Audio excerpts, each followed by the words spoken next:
What's up, mga kasapsap?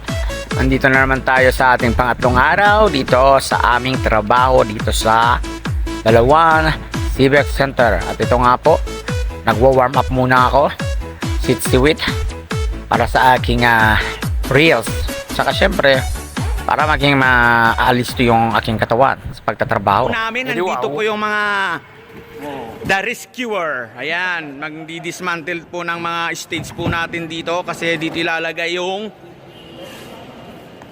ring. Ayan. Ayan yung mga gwapong-gwapong mga trabador ni Angie. Mga taga Kamiling, tsaka taga Kalungbuyan at taga Pao. Ayan, si Kulot, taga Pao po yan. At kami naman po, itutuloy po namin yung pagpipintura po dito sa court, mga kaibigan, mga karuba, mga ka-work, mga ka-reels. Ito po yung ano namin, pangatlong araw dito sa plaza. Yan guys. Oh. At ayan na nga mga kaibigan, mga ka-work. Hinahanda ko na yung aking gamiting pintura. At ako'y magpapahid na uli sa mga wall na hindi na namin natapos kahapon. At syempre, inutusan ko si Julius para i-video na ako para meron din naman kayong makita na trabaho ko dito para hindi nila sabihin na nagbibideo na lang daw ako. Pero to mga kaibigan, bago pa lang ang trabaho, ginagawa ko na yung pagbibideo para ano naman. Tsaka sinusulit ko rin, pag break time, ginagawa ko yung trabaho ko na hindi ko natrabaho sa pagbibideo. Para hindi naman magalit sa akin yung dapat magalit. Pero mas magagalit pa yata yung mga nanonood dito na hindi naman alam kung anong ginagawa ko dito eh. Sila pa yung ano eh. Alam mo na, mga bashers, ganyan. At kung nanonood pa rin kayo sa aking video, alam kong gusto nyo pa rin ituloy ang kwento ng buhay ko. Magkaganon pa man, malugod kong ibabahagi ang aking kwento, ang pagpapatuloy. Oops, comment muna kayo guys para alam ko naman kung anong topic ang gusto nyo sabihin ko o ikwento ko sa inyo. Yung about love ba, career, ganyan, kung ano-ano na lang. Basta comment naman kayo para alam ko na Sikat Rob TV. O siya, ito na. Siyempre, ano pa nga ba? Ano nga ba yung ano? Okay. Yun nga, nung gabing yun, na nagalit si ate, kasi nga, nalugi. 2,000. Ang 2,000 nung mga 2002 ba yun? O, basta, mahalaga, marami ng halaga yun. 2,000. Kaya, ayun, sa galit niya, hindi niya kami kinikibo. Siyempre, sa anon pa naman, ikaw ba naman, kapal-kapal ng mukha mo, mag-stick ka pa ba doon?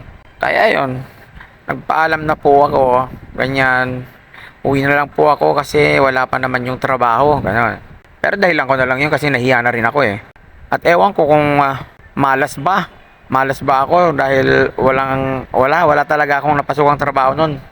Mahigit 1 month na rin ako, magto 2 months na yata doon noon. Ewan ko kung ako yung malas o yung dalawa kong kasama. Kaya umuwi na lang kami. Ayan guys, alauna na pala, magtatrabaho na naman kami. Kaya tutuloy ko na lang pag uwi ko mamaya sa bahay. Ito na nga guys, nandito na ako sa bahay. Natapos na yung pagpapakain ko ng aking alagang pusa. Nakakain na rin kami ni nanay, kaya nandito na ako sa kwarto. Ito nagkukwento sa inyo. Voice over. Wala naman akong may sabi na kaya ito na lang, kukwento ko na lang sa inyo.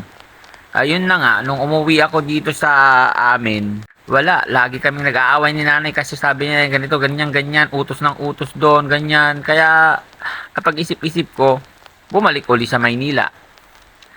At yun, pumasok ako sa garments. Yan. Okay naman sa garment kasi nandun yung mga kasama ko, mga taga-Kamiling din. Kaya hindi ako nanibago. Ayun. Pero nung naghanap pa rin ako ng trabaho. Yung una kong napasukan sa department store dun sa Liana sa supermarket sa May Sampaloc. Yun. Naging dicer ako dun ng mga marshmallow, mga ganyan, mga candy. Ganon. Tapos dumating yung kuya ko galing abroad, nagsiman kasi.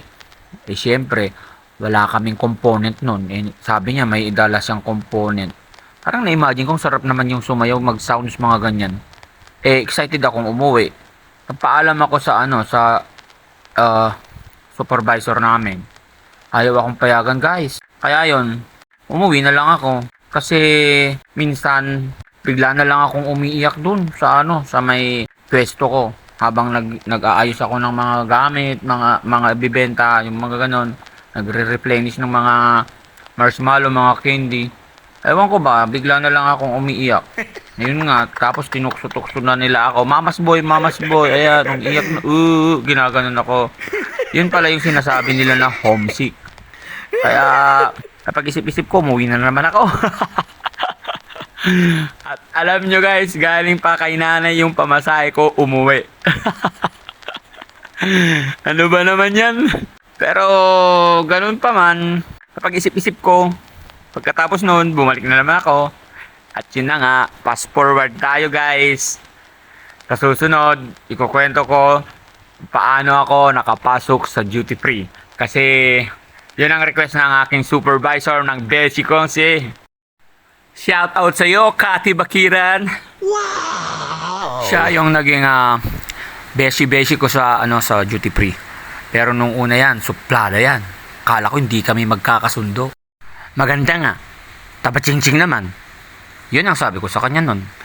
Pero sa tagal-tagal, naging best friend ko siya, guys. Kaya yan. Yan yung aking susunod na ikukwento sa aking buhay sa pagtatrabaho ko sa duty free, guys. Wow. Doon ko naranasan yung mga maraming happenings, mga maraming hirap at saya. Basta guys, Wow. ito yung super cool. Diba, astig, naging best friend ko, supervisor ko.